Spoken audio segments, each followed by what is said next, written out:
everybody. This is Carolina Millan. Welcome to a new episode of Beyond the Hustle. And today I am extremely honored to have a guest of such a high impact right now in businesses and in the world, Mr. Jay Abraham. How are you, Jay?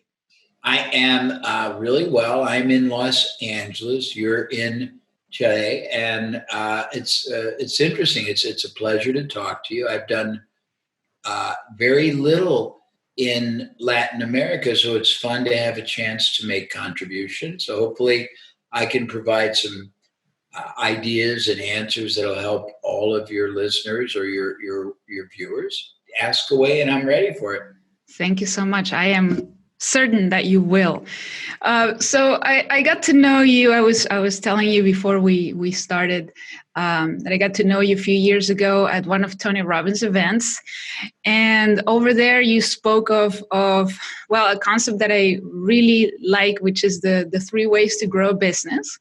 I actually recently made a video in Spanish to explain it to my audience, but I would love for you to share some insights of some specific actions that small businesses can take today to grow their business applying this model. Sure.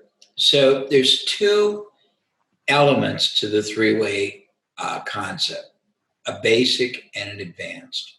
So the basic is that many years ago, earlier in my career's been long, I discovered that you could grow a business dramatically, Carolina, in a geometric way if you did 3 things. A, focus not just on growing more buyers or clients or members or subscribers, but B, try to get them at the time of purchase to ethically buy more, larger units of sale. B, get them to buy longer. I wish I could tell you it was original. Somebody had to show the mathematics to me, and then I went, wow.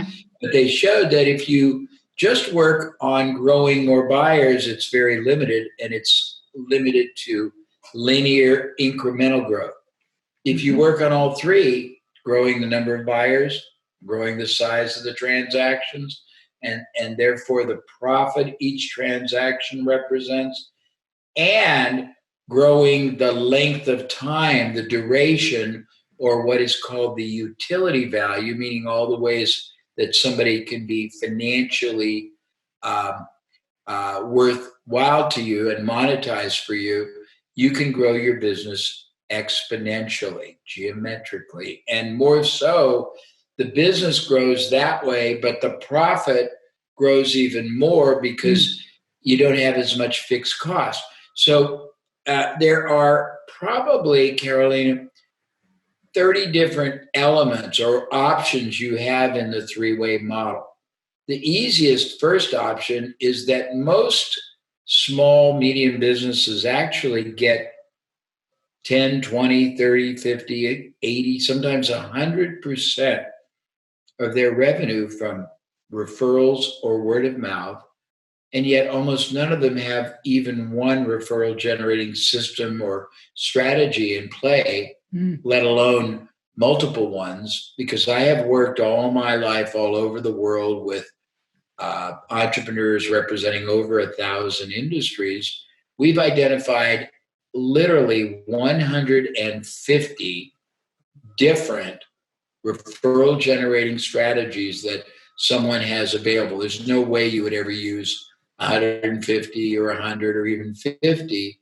But if you're doing none and half of your business is coming from referrals and you added 3 or 5 or 7 or 10 more, it could double, redouble, double again your revenue, sales, buyers, and quadruple your profits. There are many ways to do that. So that's one thing. The second thing is make it easier for people to start a relationship with you. There are about 10 ways to do that. I'll just give you a few. Okay. One is using risk reversal. Risk reversal is a very powerful concept that is based on the psychological recognition that anytime two people come together to transact anything, but in our case, business, one side is always asking the other, either verbally or subconsciously, non-verbally, to assume levels of risk, all the risk, most of the risk, more than all the risk. More than all the risk might be if you're selling a SaaS system to manage part of your business. If it blows up, you don't just lose the $300 a month you're paying. You could lose all your data. You could lose your accounts receivable or your billing or your methodology, your IP. So to the extent that an entrepreneur can identify what are all the concerns, the uncertainties, the apprehensions, the fears that keep people from saying yes and cause them either to say no or say maybe or say nothing. And you can overcome that with what is called risk reversals, ways to take the risk away. And I'm just giving you some ideas. The next is, depending on what you sell, if you analyze what was called the lifetime value of a buyer, which means it refers to how many things they buy over a period of time, what those things represent in dollars and profits, how many years or transactions they most probably, conservatively speaking, Caroline, are going to do. So you figure out every time I get 10 new buyers, 8 of them are going to buy 7 times a year for 2 years, as an example. Mm-hmm. Well, that tells you what that buyer is ultimately going to be worth to you in total profit over their what's called usable life. Once you know that, the sooner you get the first sale, assuming you have a product or service that has a lot of other repurchases, then the sooner you'll get the second and the third. And if you don't have a lot of other products or services, and you're a company that only sees themselves in a one category manner, you can add new products or services that you partner and acquire use of from other companies. You don't have to own them. You don't have to produce them. You can just acquire them from other partners. But if you only sell one thing one time and that's it, but you identify that that buyer buys lots of other things before, during, right, after, and you find ways to acquire those kind of products to offer also, you might double, you might even redouble again the number of purchases you could do with them, or at least double or redouble again the profit you could create. So I can go on to it, but that's another approach. Another approach is to partner externally with other companies, media, associations, organizations, authors, influencers who have the trust and the credibility of the same market you are trying to reach. Mm-hmm. If you find them and you make the right deal, you can get them to promote your product, your company, your services to their audience. And in doing so, you can generate a lot of newfound revenue that you would normally not have access to. There's tons more, but there's 3 ways to grow a business. Mm-hmm. Generate more buyers, and that can happen by, if you use advertising, by changing either the marketing you do, the media you use, the audience you target, the message you use, the headlines you use. Any of those adjustments could double or redouble again your results. Each one, not all of them together. So right. It's quite significant. And I can go on and on, but there are 3 advanced ways also to grow a business. The first one is every year add 1 new product or service to what your business offers. Mm-hmm. Number 2 is every year penetrate one new market or sub-market. And number three is every year, try to buy at least one other business that is either competitive, meaning it's selling similar or the same product, or complementary, it's selling a product or service that people buy either before, during, after, or even instead of yours. If you keep doing that every year and you keep expanding the three ways to grow a business, the basic one, your business will grow by orders of magnitude, meaning it'll grow geometrically. So that's the answer. That's the short answer to your question. I love it. That's the short answer. No, that's great. That's some really valuable advice right there. And you mentioned referrals, which I know you are big on generating referrals. And along those lines, what do you think about affiliate marketing? When you refer other people's products to your audience, do you think that's a good thing to do as well to grow? I mean, I don't think it's a bad thing to do. I think the problem with it is that a lot of people online basically just sell everybody's products, so there's not a lot of meaning behind a lot of the offers. If you're going to get an affiliate to promote for you, I would want to really study his or her business, the relationship they have with their buyers, and I'd want to custom create communications. And I also believe if you can get someone to allow you to access their buyer base, their audience, you want to be able to approach it from many different vantage points. You might want to do 2 or 3 emails that are very compelling.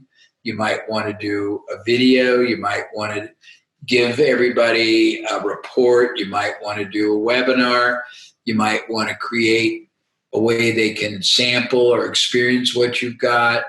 You want to capitalize meaningfully enough of the opportunity to access someone's market in a very credible way so that you have a high probability of generating a lot of either prospects or buyers.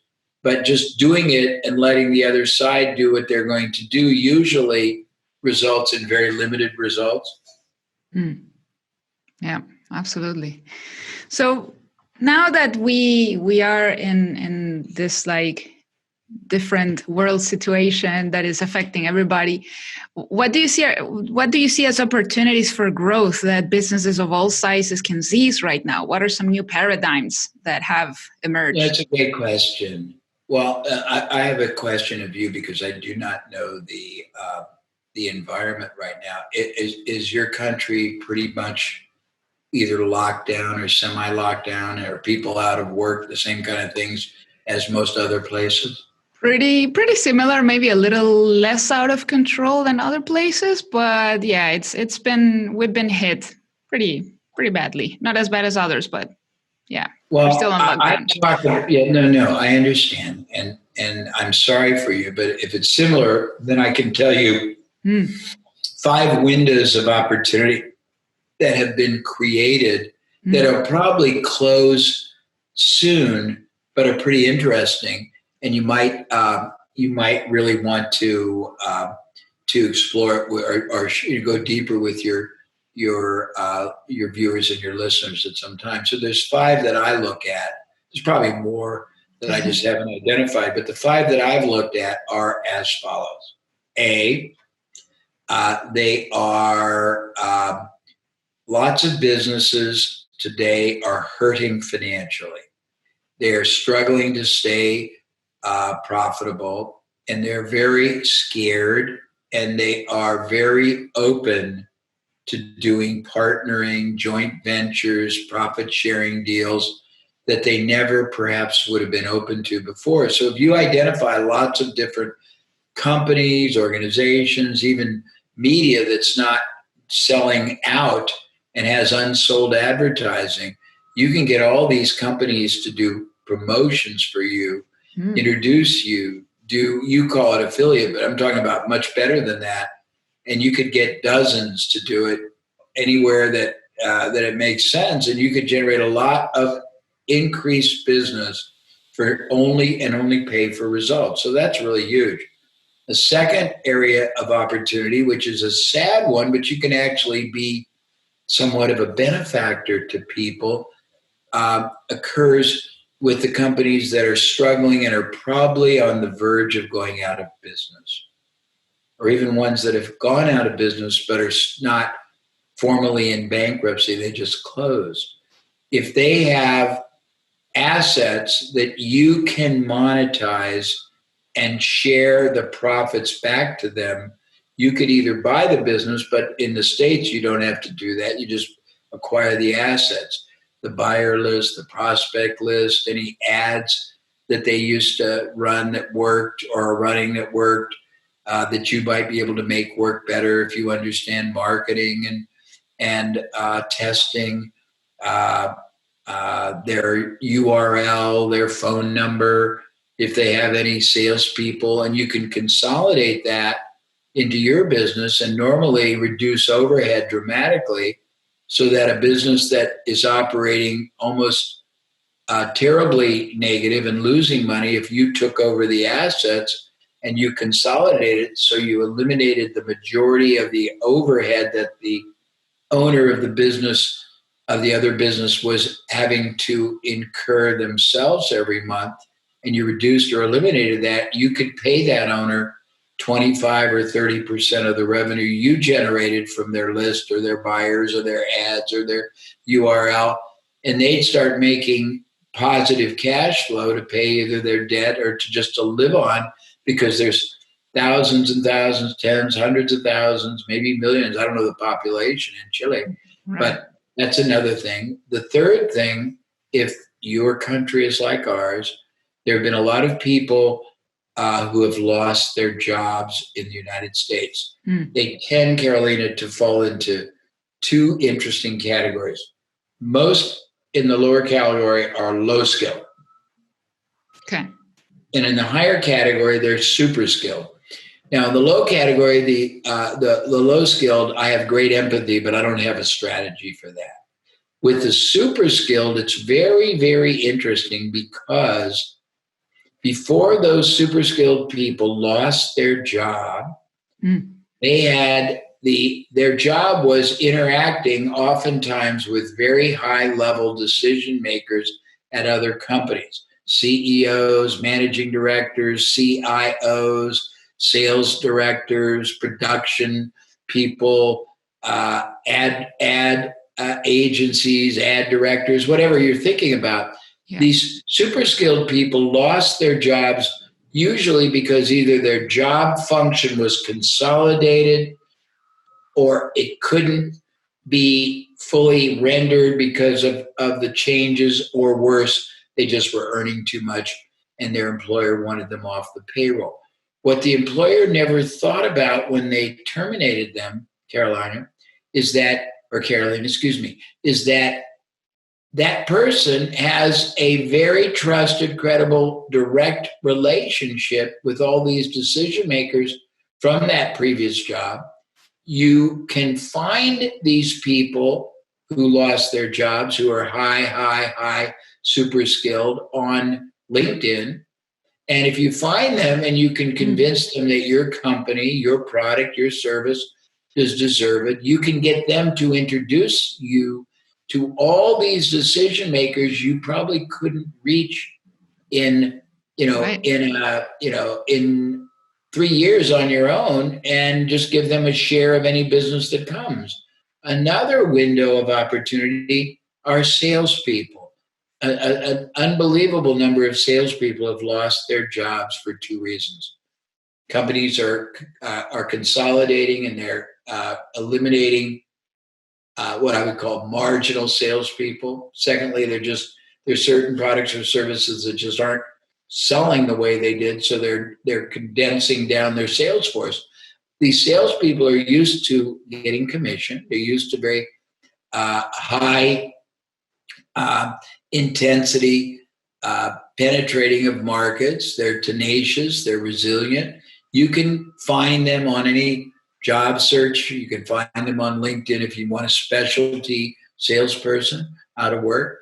And you can get them to do one of three things. They can do any of the three things I just said, before, if you don't want to do it yourself, the other three opportunities, they can also go out and just, and just sell for you on commission. And if they do well, they can earn themselves ultimately a job with you. So that's another window. And the last one is what I call option trading, but it's not really stock.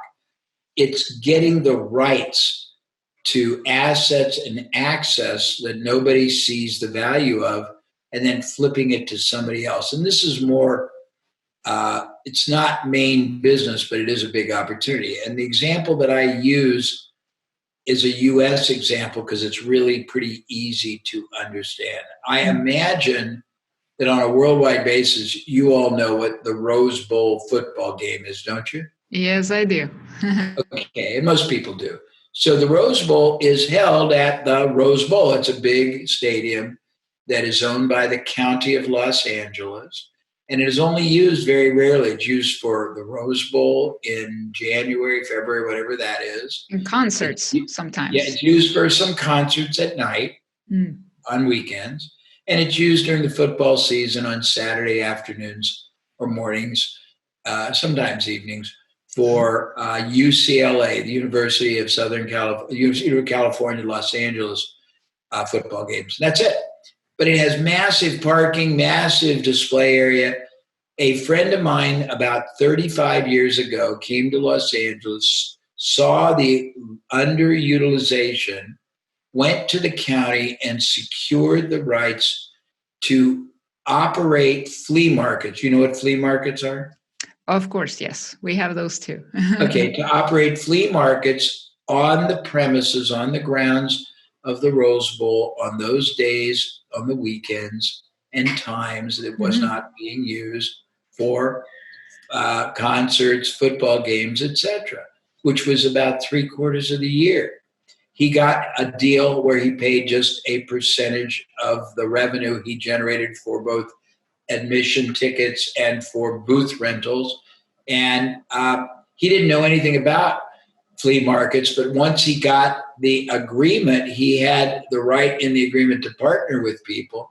He went out and he found the number one flea market management company in the country, and he transferred his agreement to them for about $500,000 payment up front plus a share of the revenue that they made, and he made millions of dollars. So there's lots of things like that. But those are some cool opportunities that most people don't see that are available here. I don't know to the extent that they're similar there, but they're really cool opportunities. I think the examples you gave are universal. Like that would work in Latin America, in Europe, in US, like some really great ideas. And that's like a little bit of like arbitrage.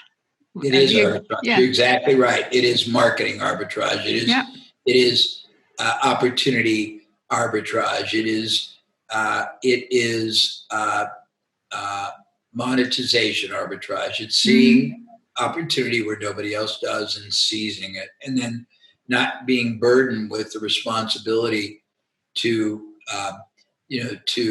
build it out. Just being burdened with the responsibility of getting control of it. Yeah, exactly. Now, what do you think are some ways to keep clients coming back? Because, like you mentioned earlier in the 3 ways to grow your business, right? Getting your customers to come back. How can businesses add value consistently so that people keep coming back? Well, the first is if you have products or services that they have the ability and the capacity and hopefully to some degree the need to acquire over and over, then you make sure they know that you want very badly to be the provider, and you don't.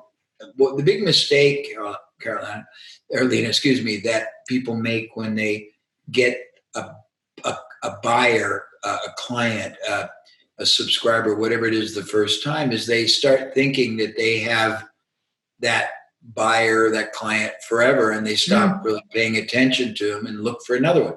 What you have to do is realize that selling them the first time is only the first time. You have to resell them. You have to establish your connection. You have to keep adding value to them often. You have to keep reminding them of the importance of buying over and over again. You have to make sure that you give them unexpected bonuses and value additions, and you just have to do that. But you also have to make sure that they know at the point of sale that you are going to be there for them long term if you have an ongoing product or service. As I said, if you don't, then you want to tell them at the point of sale that even though you came to us for this, we want to be your most trusted advisor and provider for as many products and services in this category.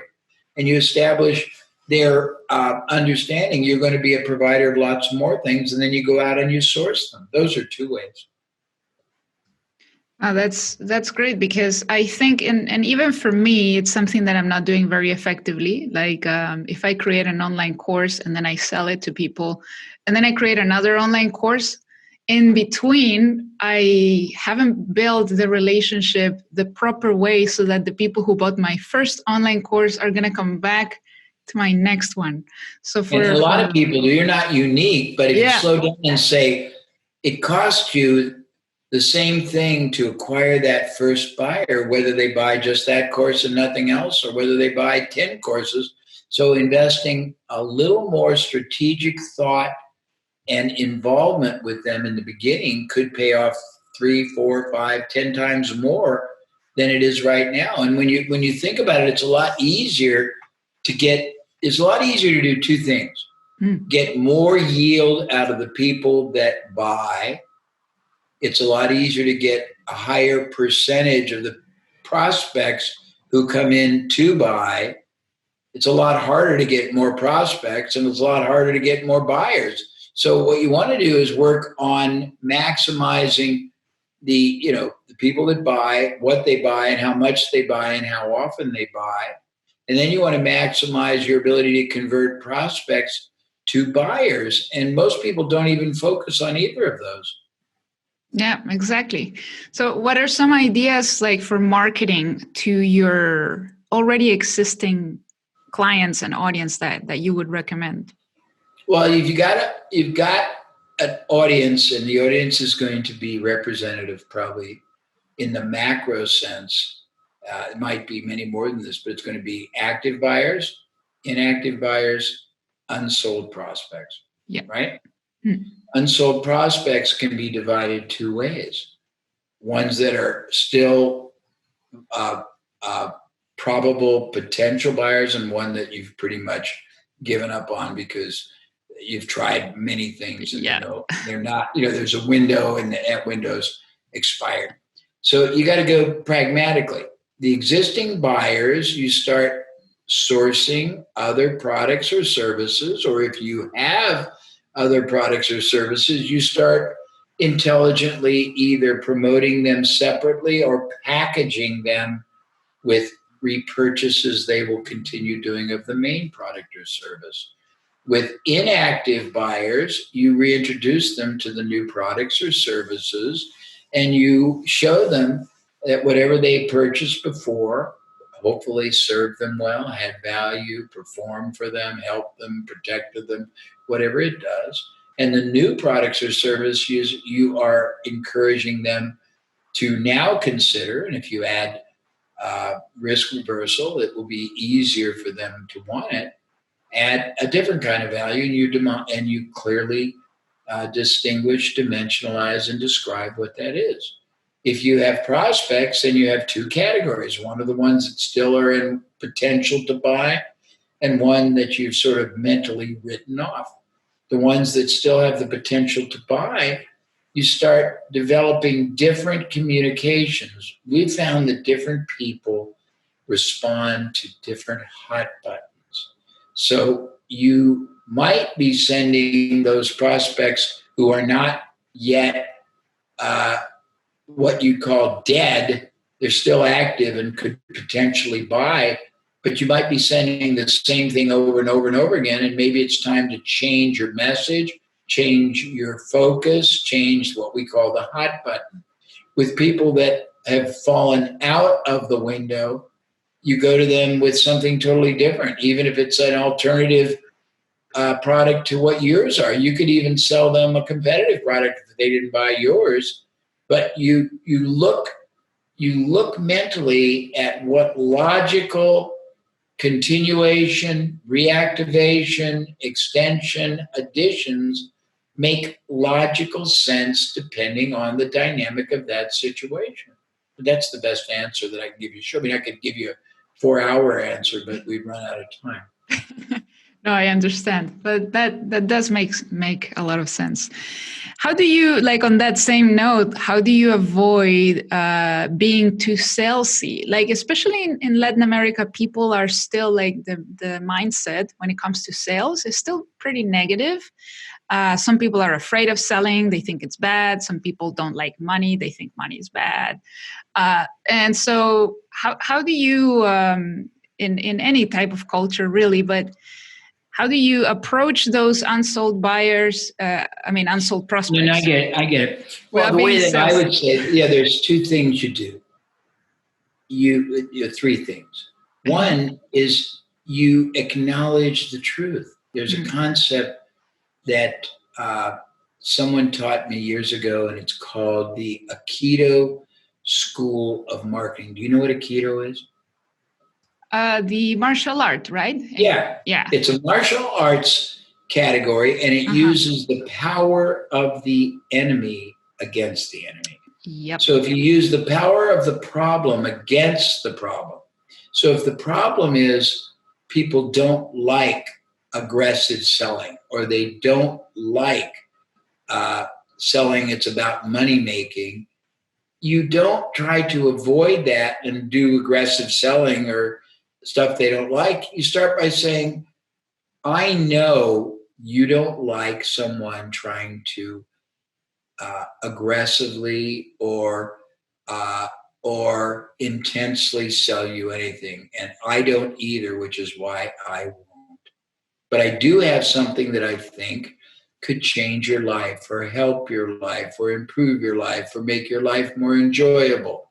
And then you go into a story that's very humble and honest and humanized.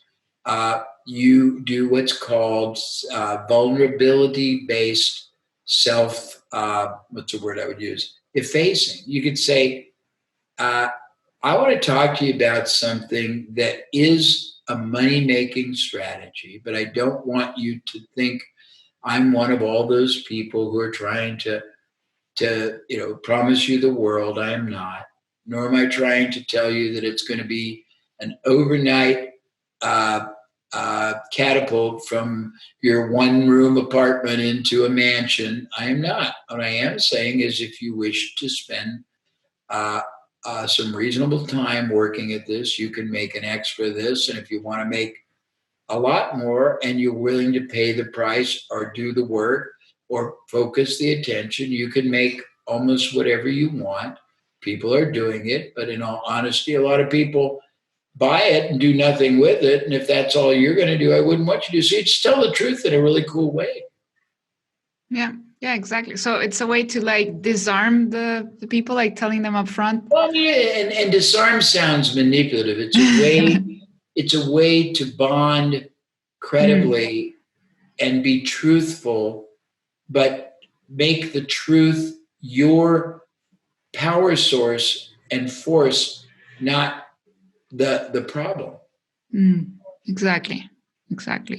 Just being transparent and truthful. People like that. Yeah, and we say calling a spade a spade. But if you know they don't like it, not only acknowledge that, but say, I don't like it either, which is why I'm not going to do it. I'm just going to tell you the truth. I'm going to give you the facts. I'm going to tell you some things that I think you probably have never been told. I'm going to extend an offering to you. I'm going to show you how you can try it out at my risk. And then if it makes sense, you're reading this or listening to this or watching this. Exactly. What are some of your favorite channels right now to market to your audience or to new audiences? We are a little bit of a hypocrite because I don't really do a lot for my own account anymore. We used to do very aggressive promotions for seminars and home study programs and very expensive books and services. We still have services that are very expensive. We have six-figure consulting, and we have $5,000 and $15,000 training programs. But really, we do a little bit on Facebook. We use national radio advertising because it can be targeted to entrepreneurs. We do, I do things like Tony, and I source some businesses from Tony Robbins. Yeah. Before the crisis, I traveled. I was in Italy when it happened. I was supposed to go to Nice, France. Then I was supposed to go to Vietnam. Then I was supposed to go to Singapore. Then I was supposed to go to, as we talked offline, we talked about going to Europe, to Amsterdam. I was supposed to do all that. And every time I'd go a place like that, it would be a sourcing. I would be judged on the knowledge I shared like this. And just like it's possible that maybe one or two of the people that are watching or listening are large enough, they might go, wow, that guy sounds really good. I'd like to have him help me. We can afford six figures because we're doing millions of dollars. So that happens, but I more get involved with client activities now. So I don't do a lot. I mean, we still do some things, but nothing aggressively. I'm not, I wouldn't call myself a masterful digital media expert. You probably possess in your little finger more than I would. So, but I mean, we have lots of clients that do very well on Facebook. We have clients that do very well even on not organic, but paid search. We have a lot of clients that do surprisingly well getting ads on platforms. A lot of digital, but I mean, we have a lot of people that do joint ventures and partnering. So just all over. Yeah, I've seen that. And I wanted to mention that on your website, you have so many great free resources. I haven't even been able to go through all of them, but for the people listening, what would you recommend that they start with? Let's say somebody's in a bit of a crisis. Of my resources? From your resources, what do you recommend? Well, let's assume they're not a large company. Yeah, and smaller company. Yeah, and they have limited resources. I would go to my website, abraham.com, or I would go to jabraham.com, which offers a very low price daily sort of a mentorship. But on my abraham.com, there's all these, right now, we're probably going to cut some of them out because I give too many out, but it has a lot of resources. I would go and maybe read a couple of my books. We have one book called Getting Everything You Can Out of All You've Got. It's very good. We have another one that was written specifically for recessions and downturns called The Sticking Point Solution. Then you could go, and I would study my work on preeminence, which you can find on a section called The 50 Shades of Jay. I would then go, frankly, and listen to some of our podcasts because we have 250 editions, and many of them are very high-level keynote addresses that I did at different organizations, and we keep the rights to everything we do, so we broadcast them. And that'll keep them busy, and if they want more, fine. And if they're big enough, always we're tickled to talk to you about your business. But yeah, that's pretty much it. Yeah, no, that's great. What are to wrap things up now? I know we're running out of time, so I just wanted to know, I know that it's important for business owners to ask the right questions. Keith Cunningham also talks a lot about this. I've seen him at the same event where I saw you. So what are some of the key questions that a business right now that is trying to pivot should be asking themselves? Well, I mean, and this is probably really a good basis for another conversation. We've identified almost 20 what we'll call power pivot categories. They could strategy pivot, marketing pivot, business model pivot, research and development pivot. Um, oh shoot. Boy, I got to think of some of the other pivots. Hold on a second. Vendor pivot, just all kinds of pivots, and they don't even know those are possible. But that's a longer conversation. But there's about not quite 20 different potential pivot points that any business could and should look at right now. Mm-hmm. Yeah. It looks like I'm going to have to schedule another interview with you to talk about those. Yeah, that might be fun. So hopefully, I hope this had some value for your Absolutely. audience. And it sounds like the work you're doing is meaningful, and congratulations on that. Thank you. Thank you for the time. Thank you so much. And I will put the link on to your website so that people can check out all those resources. Very nice. Thank you very much. Thank you so much for your time. It's been amazing. Very valuable. Okay, good. And Brian, call me. Thank you very much. Bye. Bye. Thank you.